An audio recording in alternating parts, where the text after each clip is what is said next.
Olá, boa semana, tudo bem? Estamos juntos aqui mais uma vez nos canais Igreja Unasp e também Escola Sabatina Oficial, que é o canal da Escola Sabatina aqui da América do Sul, da Igreja Adventista do Sétimo Dia, para toda a América do Sul em língua portuguesa, e o canal da Igreja do Unasp é o canal da nossa igreja, aqui do campus Engenheiro Coelho.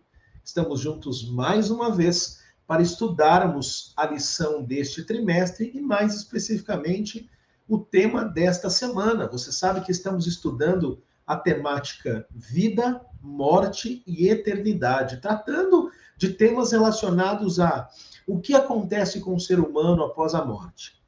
E desta vez, nesta semana, iremos estudar o tema de número 10. Olha como passa rápido. Hoje falaremos sobre as chamas do inferno. Daqui a pouco você vai escutar essa temática tão importante e curiosa do texto bíblico, mas mais simples do que você imagina. Lembrando também que a cada semana nós pedimos a você, se inscreva aqui nos canais, não sei por qual deles você assiste nesse momento, mas se inscreva e peço também que você ative as notificações, clique no sininho, marque ali a opção todas, para que você receba todas as vezes as informações quando nós colocamos um novo vídeo no ar. Também deixe o seu like, deixe o seu comentário e, tão importante quanto tudo isso, compartilhe o nosso conteúdo nas suas redes sociais. Eu sou o pastor Júlio Ribeiro, trabalho aqui no Seminário Adventista de Teologia do UNASP, a Faculdade Adventista de Teologia, e você sabe que este trimestre os professores da FAT ou do SALT, depende de como você chama, da Faculdade de Teologia ou do Seminário de Teologia, são os nossos convidados para compartilhar esses temas tão importantes. E eu tenho aqui, esta semana comigo, o amigo e professor, pastor Peterson Santos. Pastor Peterson, que é professor de teologia sistemática aqui no nosso seminário. Pastor Peterson, ele é casado, tem 2 filhos, um rapaz de 20 anos que estuda medicina na Argentina, também tem uma filha de 16 anos que estuda aqui no NASP Engenheiro Coelho. Ele é casado com a professora Yara. E o pastor Peterson atuou aí por alguns anos, 6 anos, 8 anos, não é pastor Peterson, como pastor distrital, pastor de igrejas na região do Vale do Paraíba, São José dos Campos, Guarulhos, e já desde o fim do ano passado está conosco aqui. Pastor Peterson já esteve conosco numa lição passada, e de novo veio compartilhar aqui o conhecimento da Bíblia. Pastor Peterson, seja bem-vindo, obrigado por aceitar o convite. E mais uma vez estamos aqui no canal da Igreja do UNASP, no canal Escola Sabatina Oficial, para compartilhar com os nossos amigos e irmãos o conhecimento da Bíblia. Seja bem-vindo. Obrigado, pastor Júlio, pelo convite. Obrigado vocês aí que nos acompanham. Que Deus abençoe cada lar, cada família. É sempre bom poder partilhar a palavra de Deus, né? E quando a gente tem essa oportunidade de partilhar para bastante gente, a gente fica feliz também de que o evangelho vá sendo pregado e que as mensagens bíblicas, de fato, sejam compreendidas biblicamente, né? Amém. Obrigado, pastor Peterson. E só lembrando para você que nos acompanha, este trimestre você pode acompanhar a lição da Escola Sabatina baixando o aplicativo Escola Sabatina, seja na loja do iOS ou no Android, e você pode baixar gratuitamente a versão light da Escola Sabatina e estudar no seu celular, no seu tablet. Você também tem acesso ao conteúdo gratuito do nosso guia de estudos através do site mais.cpb.com.br/lição-adultos. Você entra nesse site, você pode acompanhar o texto, os textos bíblicos dia após dia dos nossos estudos aqui. Mas se você é igual o pastor Peterson, que tem a sua lição física aí, pode mostrar para nós, pastor Peterson, sua lição aí, se você quer ter o seu guia de estudos, olha lá, para você riscar, escrever, sublinhar, você pode adquirir o seu guia de estudos deste trimestre. E minha sugestão para você é: adquira já a assinatura para todo o ano. Você faz a sua assinatura do seu guia de estudos e você, por pouquinhos centavos por dia, tem acesso ao conteúdo e impresso na sua casa o ano todo. O frete é gratuito também. Você pode entrar em contato com a CPB Livraria, aqui do campus Engenheiro Coelho, da CPB Livraria do UNASP Engenheiro Coelho, no telefone 19 981650008, é o WhatsApp, ou pelo e-mail unasp@cpb.com.br. O Frank, ou a Angélica, ou o José Roberto, ou ainda a Erifer, um desses 4 amigos vai te atender ali e dizer para você como você pode ter o guia de estudos. Aliás, o meu grande abraço a toda a equipe da CPB, da Casa Publicadora Brasileira, que produz o nosso guia de estudos. Recentemente eu estive na CPB lá de Tatuí, com o João Carlos, que é o supervisor da loja, conheci a estrutura mais detalhadamente, passamos momentos muito agradáveis ali. Um grande abraço ao pessoal também comercial, da equipe comercial, o Felipe, o Davi, a Eliane, que é a secretária da gerência de lojas, enfim, todos vocês da Casa Publicadora Brasileira que produzem tanto conteúdo relevante para nós. E um abraço especial aos amigos das lojas que estão espalhadas pelo Brasil. Entre no site cpb.com.br, lá no final do site tem a opção Nossas Lojas. Se você tiver uma loja perto da sua casa, são 20 unidades, você pode até lá também dizer que você quer adquirir o seu guia de estudos, a lição da Escola Sabatina. Pastor Peterson, eu quero neste momento orar, pedindo que Deus nos abençoe, cuide de nós, e nos ajude a interpretar corretamente a Bíblia e lhe ajude também a trazer o conhecimento neste momento. Quero orar por você e pelos nossos amigos. Vamos fazê-lo nesse momento? Senhor Deus, muito obrigado pela tua palavra, obrigado pela Bíblia, obrigado pelo conhecimento da Bíblia, e nos ajude a entender mais detalhadamente o que iremos estudar essa noite. Pedimos e agradecemos em nome de Jesus. Amém.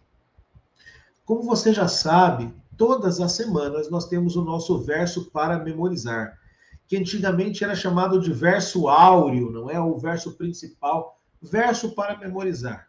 E o verso desta semana se encontra no Evangelho não, aliás, toda a Bíblia é um Evangelho, porque Evangelho significa boas novas, boas notícias, não é? Então, de certo modo, toda a Bíblia é um Evangelho. Mas nós vamos ler uma carta, uma epístola de Paulo, a primeira delas, que se encontra na Bíblia, primeira epístola de Paulo aos Tessalonicenses, os crentes que viviam na Tessalônica, capítulo 5, verso 21, o texto diz assim, leia na sua Bíblia ou leia conosco aqui. Examinem todas as coisas e retenham aquilo que é bom. Primeira carta de Paulo aos Tessalonicenses, capítulo 5, verso 21. Sabe que muitas igrejas protestantes em nossos dias, Pastor Peterson, têm uma noção de que a alma é imortal. E assim creem que quando a pessoa morre, na verdade ela continua vivendo. O seu espírito se solta do seu corpo, a alma se liberta desse invólucro, né, dessa casquinha que é o corpo, e eles creem que algumas coisas podem acontecer. A pessoa, se é má, vai direto para o inferno. A pessoa, se é boa, vai direto para o paraíso ou para o seio de Abraão, não é? Estudamos semana passada essa parábola. E se ela é mais ou menos, ela vai para o purgatório até que possa, então, se purificar e atingir o céu. Agora, será que isso é verdade? Será que o texto bíblico apresenta essas verdades? Com muito respeito, eu quero dizer que esta semana estamos estudando sobre essas teorias que são antibíblicas e também estudaremos a visão da Bíblia sobre o que de verdade acontece quando o ser humano morre. É por isso que o tema desta semana tem como título As Chamas do Inferno. E nós já falamos aqui quando o pastor Peterson esteve e vamos falar um pouco mais sobre o que é o inferno também hoje. Pastor Peterson, eu quero começar perguntando a você, sabe que há um texto na Bíblia de Isaías, e você pode abri-lo, lá em Isaías 66, 24, e se quiser ler, depois também pode lê-lo e explicar, que fala que quando morrermos, haverá um momento em que os vermes não morrerão. Alguns ligam esse texto e a palavra vermes especificamente à alma, para dizer que ali o texto está dizendo que a alma não morre. E Jesus ele repete esse texto, pastor Peterson, no Evangelho de Marcos, capítulo 9, verso 48. Como entender esse texto à luz do seu contexto, tanto em Isaías, mas depois nas palavras na boca do Senhor Jesus? Afinal, o que é esse verme que não morre? É mesmo a alma, não é? O que o Senhor Jesus está querendo dizer? Nos ajude, por favor. Ok, pessoal, vamos lá. Só para a gente dar um pano de fundo aqui, a gente tem que entender que a nossa forma de estudar a Bíblia, ela vai dizer mais ou menos o caminho onde a gente vai chegar. Quando a gente começa a ler a Bíblia com algumas ideias que não são bíblicas, a gente vai acabar caminhando para uma direção que o resultado não vai ser totalmente bíblico. E esse contexto, as várias lições que a gente já estudou até aqui, nos dão essa ideia, né, de que quando a gente começa a misturar filosofia para compreender a Bíblia, a gente vai importando conceitos não bíblicos para dentro da Bíblia. E como, em geral, esses conceitos estão espalhados na sociedade, no mundo como um todo, a gente começa a ler dessa forma.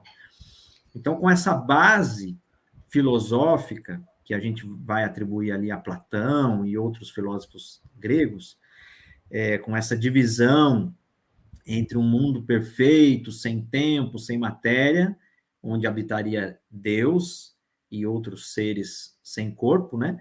E a Terra como um outro mundo onde é material, onde o tempo domina e onde há a matéria constante e a maldade, né? Quando a gente faz essa separação e começa a ler a Bíblia com esses olhos, a gente vai chegar a conclusões que não são aquelas que os autores originais da Bíblia, né, queriam dizer ou queriam dar a entender. Então, a gente precisa entender isso, né? Quando a gente entende que Deus está separado de nós pelo pecado e não porque vivemos num outro ambiente, né? Deus cria o ser humano, ele coloca a mão no ser humano, ele visitava o ser humano no Jardim do Éden, então não existe essa diferença ontológica, né, do ser que impede que Deus se comunique conosco. Então, a gente precisa começar dessa ideia. Então, uma vez que Deus se comunica com a gente e age no tempo, e age aqui na Terra, e interfere na vida humana, a gente começa a ler agora a Bíblia, entendendo que Deus é dessa forma, e o ser humano também se comunica com Deus de maneira direta, não mais direta por causa do pecado somente, é isso que nos separa de Deus hoje, né?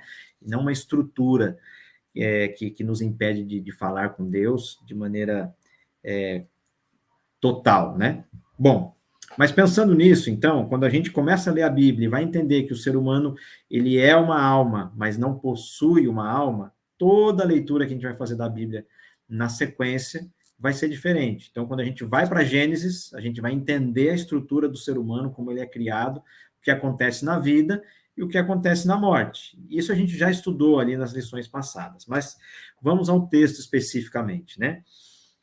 Em Marcos capítulo 9, dos versos 42 ao 48, Jesus está dando aqui um contraste entre aquilo que vai acontecer com aqueles que escolherem não aceitar Jesus e a sua salvação, porque somos todos nascidos condenados sob o pecado, né? Mas por Cristo podemos receber a vida eterna.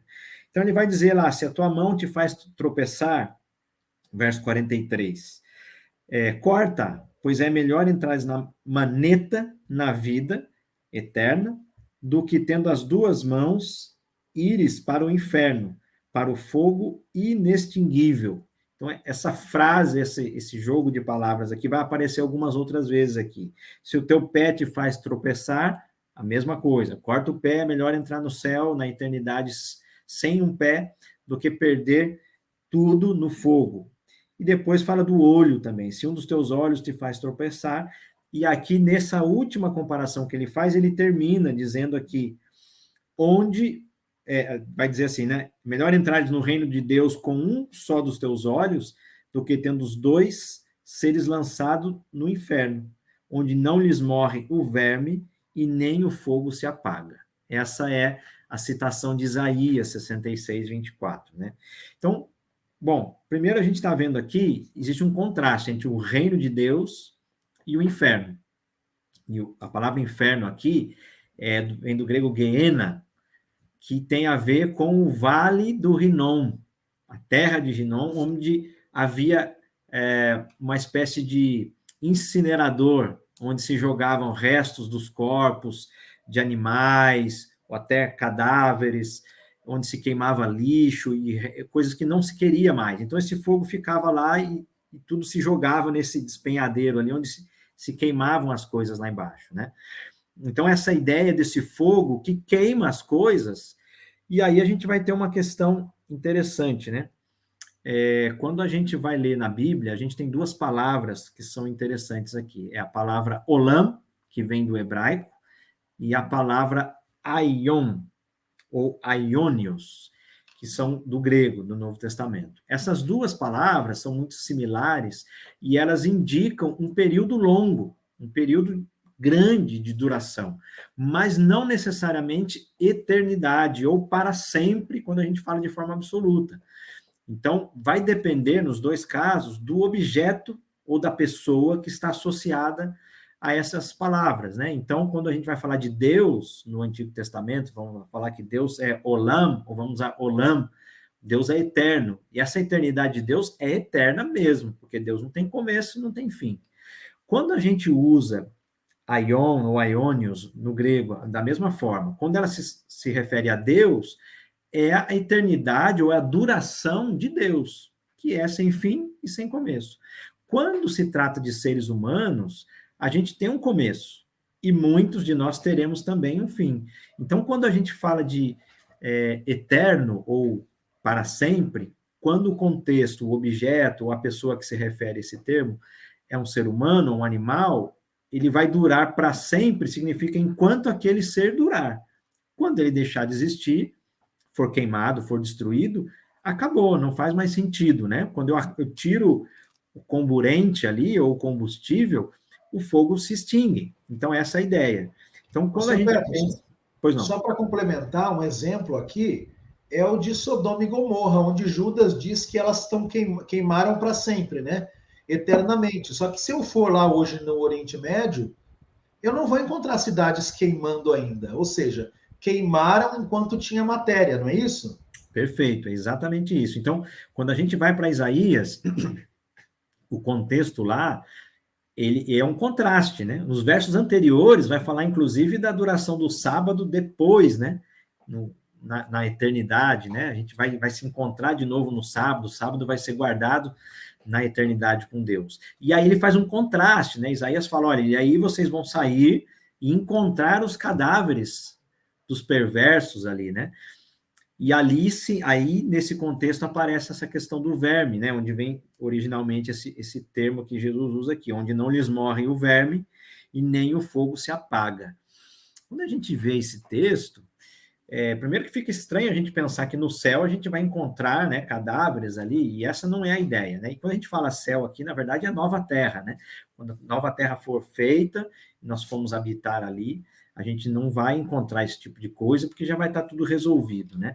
Mas, de fato, vai haver um momento, pastor Júlio, em que, quando Jesus voltar de novo com os justos, lá na Nova Jerusalém, descendo para a terra para fazer, de fato, a nova terra, vai haver uma segunda ressurreição, os ímpios ressuscitam, e, de fato, eles vão tentar invadir, né, a nova terra, e o fogo vai consumi-los.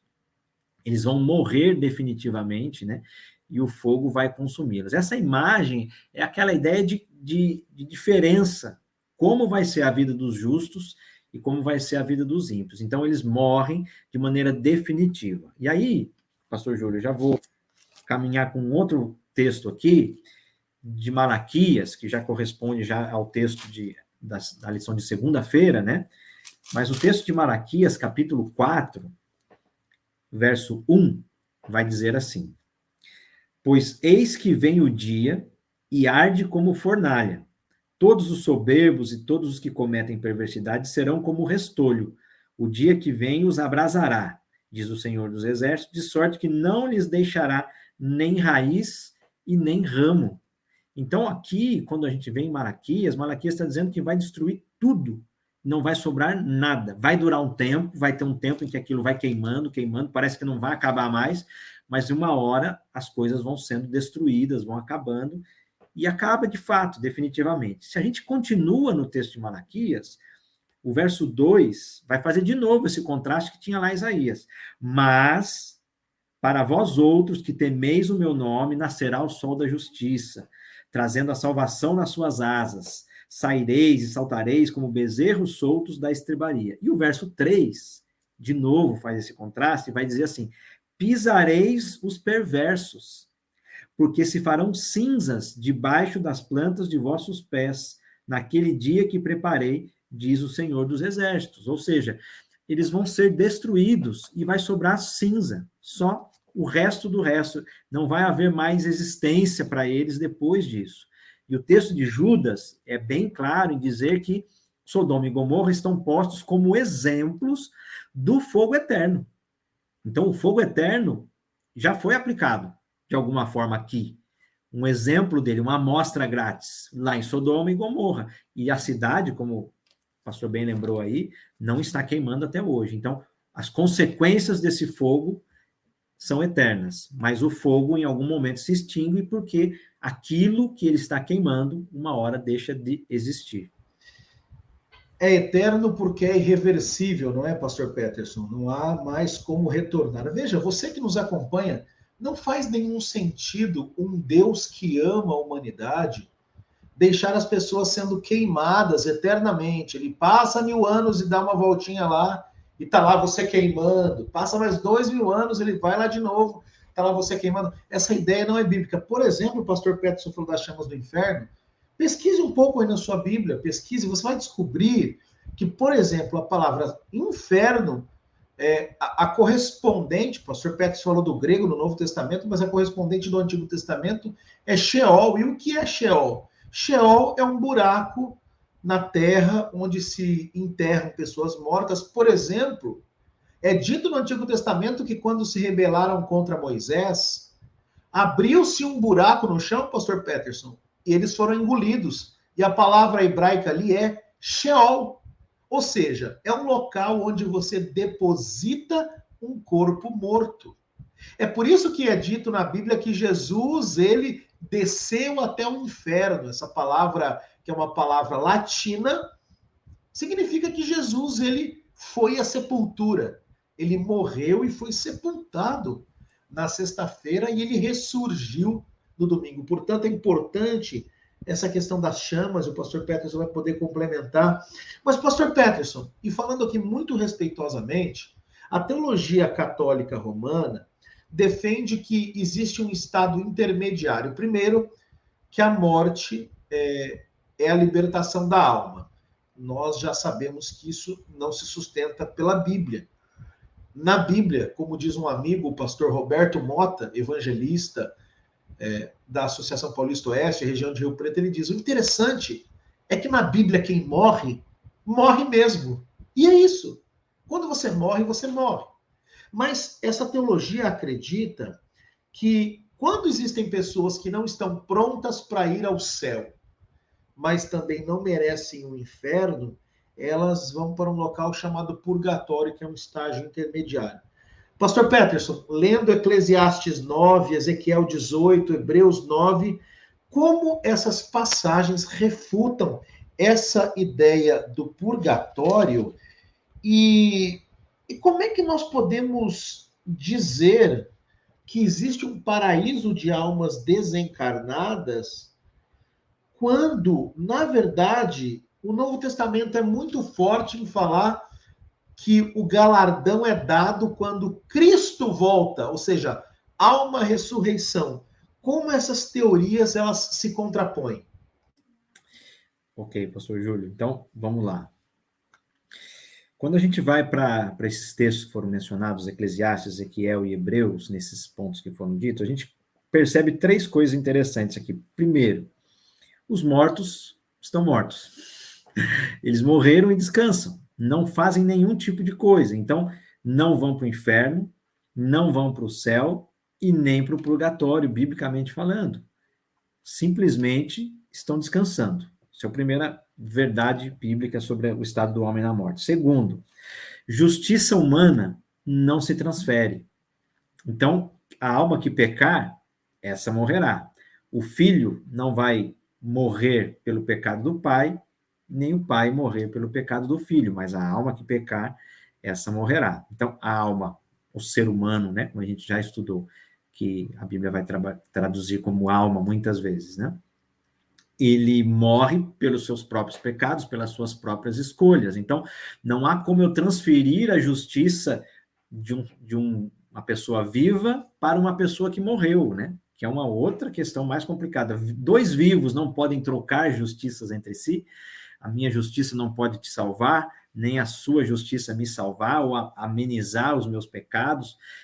E isso não é possível entre os vivos, muito menos entre os mortos. E a terceira verdade que acontece ou aparece aqui é que Jesus é o único mediador, e logo depois da morte vem o juízo. Ao homem é dado morrer uma única só vez. Então, quando a gente vai para o texto bíblico simples, sem ideias filosóficas não condizentes com a Bíblia, a coisa fica muito mais simples. Mas, em termos de curiosidade, pastor Júlio, eu dei uma pesquisada, e essa questão do purgatório, segundo um dicionário católico, né, que é o que a gente mencionou aqui, que esse termo é mais forte na teologia deles, purgatório é um lugar onde as almas que partem dessa vida, na graça de Deus, sofrem por um tempo, porque ainda precisam ser purificadas de um pecado que não foi tão grave assim, ou tem que pagar a pena dos pecados mortais, aqueles que condenam mesmo, né? Mas não deu tempo de pagar aqui na Terra durante a sua vida. Então, quando eles morrem,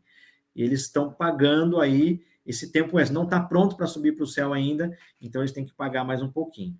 E de uma maneira mais clara e explícita, essa é uma doutrina, vamos dizer assim, que vem do catolicismo só no 12º século. Então, só a partir de 1100 e pouco que essa doutrina, de fato, ela é estabelecida de uma maneira mais explícita, né? Embora, desde Agostinho, ali no 4º século, já existiam algumas ideias nesse sentido, de um fogo que purifica depois da morte, e as orações que a igreja sugere, né, que sejam feitas em função dos mortos, né?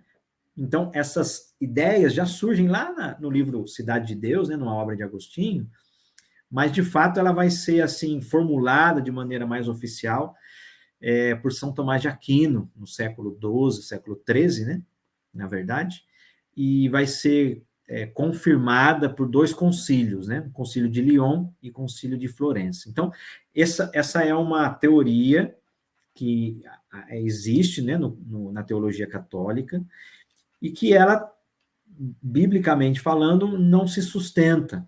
E ela está baseada nessa questão da alma imortal. Porque quando a gente decide ou entende que existe uma alma imortal, quando a pessoa morre, o que eu faço com essa alma? Eu preciso dar um destino para essa alma. Então, se a pessoa está perfeita, já vai para o céu. Se está terrível, vai para o inferno.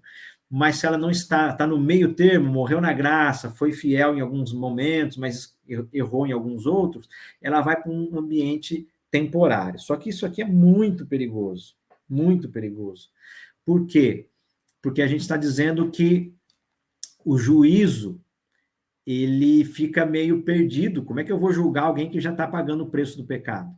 Como é que eu vou julgar alguém que já está no inferno? Então, fica uma coisa muito estranha e não faz muito sentido, né? Agora, quando a gente pensa nessa questão desse paraíso, né? Aqueles que vão para o céu imediatamente após a morte, nesse contexto de uma alma imortal, como é que seria essa vida? Será que seria uma vida realmente feliz em eu estando aí no céu e podendo observar a terra e vendo as mazelas da terra e os meus queridos, por exemplo, chorando ali no meu velório, sofrendo porque eu não estou mais aqui, ou uma pessoa querida não está mais aqui, enfim, é muito complicado a gente imaginar isso, né? E parece que se o objetivo da alma é viver livre, quando Jesus devolve o corpo para aquela pessoa nessa ressurreição, e isso vai acontecer, né? A Bíblia é bem clara nesse sentido, parece que ela volta a ficar presa de novo, né? Então, parece que o céu não é tão bom assim. Eu já vou desfrutar da eternidade com Deus, mas a eternidade não está tão boa assim, porque agora eu vou ter que ficar preso num corpo de novo. Então, essa não é a ideia bíblica. Quando a gente vê a Bíblia, o homem, que é uma alma vivente, recebe o seu corpo, recebe o seu espírito, o seu fôlego de vida, e ele é completo, corpo, mente e alma. Agora, por exemplo, a gente tem lá em Atos capítulo 2, um texto interessante dizendo, falando da ressurreição de Jesus, né, que não seria deixado na morte, e seu corpo não veria corrupção, dizendo que Davi não subiu. Né? Como é que seria isso? Então, Davi, que foi o homem segundo o coração de Deus, não subiu. Não foi para o céu. Então, se ele não foi para o céu, ele foi para o inferno. Então, a gente tem alguns textos que dificultam a gente ter esse entendimento. Eu vou ler aqui o texto. Atos capítulo 2, do versículo, deixa eu achar aqui, 34. Porque Davi não subiu aos céus, mas ele mesmo declara, disse o Senhor a meu Senhor, assenta-te à minha direita. Ou seja, se Davi, que era o homem segundo o coração de Deus, com quem Deus fez uma aliança especial, que prometeu para que seria um descendente dele, não sairia mais do trono, como é que funciona isso? Davi não subiu aos céus. Quem está falando isso aqui é Pedro. Depois da ressurreição de Jesus, então, não encaixa direito, né? A visão bíblica não é essa. Então, quando a gente pensa que Davi não subiu, e que em 1 Coríntios, Paulo vai dizer que se Cristo não ressuscitou, então os que morreram, os que dormiram, pereceram, opa, espera lá, mas se eles morreram na fé e subiram para o céu, como é que eles pereceram? Então, na verdade, eles estão na vida eterna. Então, a gente encontra uma série de dificuldades quando a gente trabalha isso, né? Agora, uma outra coisa interessante é que, em geral, quando a gente vê a Bíblia falando de fogo eterno, ela está se referindo ao fogo de Apocalipse 20, que é quando, de fato, pela palavra de Jesus, o fogo vai descer, vai consumir até o final todos os ímpios, incluindo os anjos e Satanás, e então esse mesmo fogo purifica toda a terra, e aí um novo momento começa, né? Essa purificação, e aí um novo céu e uma nova terra onde habita a justiça, de fato acontece. Mas deixa eu falar aqui, pastor, uma coisa interessante. Existem 3 visões diferentes a respeito dessa questão da alma, né? Ou da morte, né? Uma delas é a visão mais tradicional, boa parte do catolicismo e do protestantismo aceita ela, que é a visão de que morreu, ou vai para o céu, ou vai para o inferno. Essas são as 2 opções, embora o catolicismo vai ter aí uma terceira, que é o do purgatório, né? Mas que no final do purgatório, o purgatório é temporário, né? Também ele vai ser extinto, né? Porque depois de um tempo, quem foi para o purgatório vai para o céu, né? O purgatório ele não vai mais para o inferno, ele vai só para o céu. A segunda visão é a aniquilacionista, que é a visão bíblica, que diz que quando morre, morre, e depois da ressurreição, seja para a vida, vai para a vida, se for para a morte, morre de vez e é queimado, extinto para sempre. E a terceira visão é a visão universalista, que diz que todos vão ser salvos no final das contas. De alguma forma, no final de tudo, todos vão ser salvos, todos os ímpios, incluindo os anjos e o próprio Satanás. Então, é uma visão complicada de se aceitar também, e é antibíblica. Pois é, pastor Peterson, eu sempre faço uma pergunta. Se o homem, quando morre, vai direto para o céu, ou para o purgatório e depois para o céu, ou para o inferno, por que o apóstolo Paulo fala da ressurreição? E se Jesus Cristo volta, ele volta para buscar quem? Percebe que não faz sentido, você que nos acompanha? A Bíblia diz que quando você morre, você morre. E o galardão, o resultado final é dado quando Cristo volta. Cada um, diz ele, receberá segundo as suas obras. Essa é a verdade bíblica. Mas, pastor Peterson, para encerrar agora, uma última pergunta. Por que João ele ele não diz que a vida eterna é para todos. Afinal, não somos todos criaturas de Deus? E qual a diferença entre criaturas e filhos de Deus? E por que o céu, a vida eterna, é prometida só para os que estão em Cristo? Muito bem.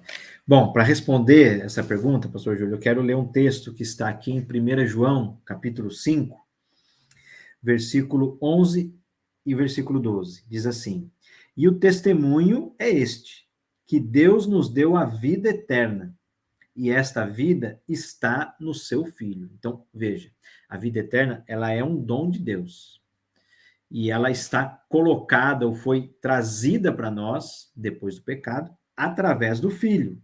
E o verso 12 vai dizer assim: aquele que tem o Filho tem a vida. Aquele que não tem o Filho de Deus não tem a vida. Ou seja, a vida eterna, ela foi um dom de Deus para toda a humanidade, em Adão e Eva, mas que foi perdido pela transgressão, e através de um só homem veio a morte, através de um só homem, agora Jesus, então vem também a vida. Então nós estamos agora destituídos dessa vida, mas podemos tê-la à medida que escolhemos isso para nós. Então, todos somos criaturas de Deus no sentido de que somos todos feitos por Deus, porque Ele é o doador da vida. Não existe vida sem a permissão de Deus, sem essa doação de Deus. Então, Deus nos dá a vida. Uma vez que nós perdemos enquanto seres humanos por causa do pecado, ela é restaurada, oferecida a nós novamente em Cristo. Então, se nós temos Cristo conosco, aceitamos o seu sacrifício, aceitamos Ele como nosso Senhor e Salvador, nós recebemos essa vida de volta, essa vida eterna, a partir de Cristo. E quando a gente recebe essa vida, então, há uma separação, nesse sentido de que somente aqueles que receberem essa vida de Cristo é que vão poder ser feitos filhos de Deus. Em que sentido? Isso é importante a gente deixar claro, né? Todos nós somos filhos de Deus por criação, porque Deus nos criou a todos e nos deu essa vida. No entanto, a Bíblia vai trabalhar o conceito de filho associado à sua relação com o pai. Então, à medida que você é igual ao seu pai, você é filho. Jesus vai dizer, por exemplo, que os fariseus vai dizer assim: vós sois filhos do diabo, que é vosso pai. E Jesus não está dizendo que o diabo que criou eles, mas o jeito que eles agem, os pensamentos que eles tinham com Jesus, a maneira como eles lidavam com as pessoas, era muito mais parecido com o diabo do que o jeito de Deus lidar com as pessoas. Então, por serem mais parecidos com o diabo do que com Deus, Jesus vai dizer que eles são filhos do diabo, mas se quisessem, poderiam, e como muitos foram, né, ser convertidos e transformados em filhos de Deus. Então, nesse sentido bíblico, ser filho de Deus significa estar cada vez mais parecido com Ele, vivendo como Ele viveu, fazendo as coisas que Ele nos sugere e nos dá. Mas tem uma frase interessante de Jesus, que ele diz assim em João 6, versículo 40, eu o ressuscitarei no último dia. Então, existe uma data, um momento especial para que Deus possa ressuscitar, para que Jesus vai ressuscitar, que a gente já leu lá em 1 Tessalonicenses, a gente leu em vários outros textos, o próprio Coríntios 15, né? 1 Coríntios 15. Então, há um momento da ressurreição, e é um momento específico. São duas ressurreições, a primeira para os justos, a segunda ressurreição para os ímpios, e Jesus, então, é Ele que dá a vida eterna. Agora, olha que coisa interessante, né? Quando a gente fala que morreu vai para o céu, ou morreu vai para o inferno, significa que ou no céu ou no inferno, nós já temos a vida eterna, independente de Cristo. E isso não faz sentido nenhum, porque o texto está dizendo aqui que Deus é que dá a vida eterna, e Ele dá através do seu Filho Jesus. Então, se a gente vai por esse caminho, a gente perde muitas coisas importantes, né? A primeira delas é, por exemplo, se há um inferno queimando a eternidade, isso significa que para sempre o mal vai existir. O que Deus seria incapaz de findar o mal. Isso não é assim. A vida, por ser um dom de Deus, por que Deus daria a vida para as pessoas só para elas sofrerem a eternidade? Também não faz sentido nenhum. E o terceiro ponto é uma vida curta ainda que seja totalmente equivocada, perdida, com escolhas erradas, merece um sofrimento eterno? Será que um Deus de amor, e aí a gente vai caminhando aqui para o final, pastor, essa visão de um castigo eterno, ela é tão pesada que mesmo os autores que concordam com ela, que entendem que ela é uma doutrina bíblica, é muito difícil. Porque, por exemplo, tem um pensador, um filósofo que era ateu, né, mais na linha ateísta, aí, o Bertrand Russell, ele disse que é o seguinte: qualquer um que ameace as pessoas com punição eterna, como Jesus fez, é desumano. Ou seja, por essa visão equivocada de Deus, da alma e do inferno, a imagem de Deus vai sendo colocada como um tirano, como um ser maldoso, sádico. Então, é exatamente isso que o diabo quer. Essa ideia, ela é diabólica, porque joga sujeira no caráter de Deus, pinta Deus como o diabo e não como Deus, não um Deus de amor. E uma outra frase que vem desse dicionário católico que eu mencionei aqui, diz assim: o dogma da punição eterna é, sem dúvida, uma das verdades mais terríveis e misteriosas ensinadas pelas Escrituras e pela Igreja. Ou seja, mesmo quem abraça essa doutrina entende que ela, de alguma forma, ela não cabe, não faz sentido, não se encaixa com o caráter de um Deus amoroso e perfeito. Pois é, pastor Peterson, se nós, seres humanos imperfeitos, e isso é comum à prática, um fazendeiro, alguém que tem um cachorro em casa, às vezes, quando o animal está sofrendo, se a gente tem o hábito de sacrificar, ou seja, encerrar a vida para tirar o sofrimento, não é? Quantas vezes a gente viu isso numa fazenda, um animal que nasce com um problema de dores e tem muita dor, um bicho que está doente, o que a gente faz? Sacrifica. Será que nós, seres humanos, que temos esse sentimento no coração e o fazemos, será que Deus não faria da mesma forma? Sim, haverá punição para aqueles que escolherem rejeitar a Deus, mas não eterna. Na verdade, você que nos acompanha, Deus não destruirá seres humanos. Deus destruirá o pecado. Mas como alguns seres humanos escolheram se agarrar ao pecado e não soltá-lo, serão destruídos junto com ele. Deus vai destruir o mal, o pecado. E todos aqueles que escolhem ficar do lado do mal, esses sim, serão destruídos. Mas no amor e na bondade de Deus, o sofrimento não será eterno. Ele dura enquanto tem que durar, mas depois ele cessa. Por isso, os resultados são eternos, porque não há como reverter. Portanto, hoje, a Bíblia diz: se ouvirdes da sua voz, não endureçai o vosso coração. Hoje é o dia da sua salvação. Pastor Peterson, muito obrigado pela sua participação, muito obrigado pelos conceitos bíblicos e respostas que você trouxe. Eu tenho certeza que foi uma grande bênção e será para quem ainda assistirá. Você que nos acompanha, deixe o seu like, faça o comentário, compartilhe, ative as inscrições. E, pastor Peterson, você que está aqui conosco, por favor, faça uma oração, encerre com uma oração, para que nossos irmãos e amigos que estão nos assistindo sejam abençoados também, por gentileza. Ok, então. Só trazer um pensamento aqui que eu acabei lendo em algum momento. Por favor.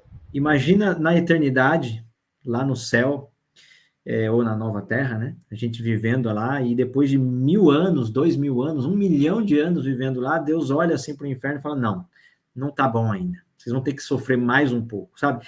Assim, realmente é muito triste imaginar um Deus dessa forma. Mas a gente conhece um Deus de amor, um Deus de misericórdia, e que vai abençoar aqueles que desejarem receberem a vida eterna das mãos dele. E aqueles que não desejarem vão receber o descanso eterno, depois de algum processo aí de fato, sofrimento na sua destruição. Vamos orar, então? Querido Deus, nosso Pai, nosso Criador, nosso mantenedor, nós louvamos o teu nome porque o Senhor é um Deus de amor e de misericórdia. O Senhor estende a sua mão dia após dia sobre nós, com a tua graça, dando-nos as bênçãos necessárias para continuarmos vivos e podermos escolher o caminho que desejamos.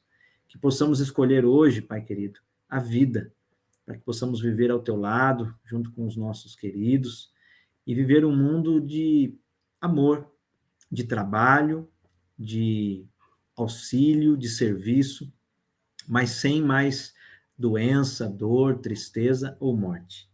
Que o teu Espírito Santo seja sobre nós, com cada pessoa que nos acompanha aqui nesse momento, que vai assistir essa transmissão em algum momento futuro, que o Senhor seja com cada família que nos acompanha, que nos acompanhará, e que a tua vontade seja feita. Prepara-nos para esse encontro contigo. Nós te agradecemos em nome de Jesus. Amém.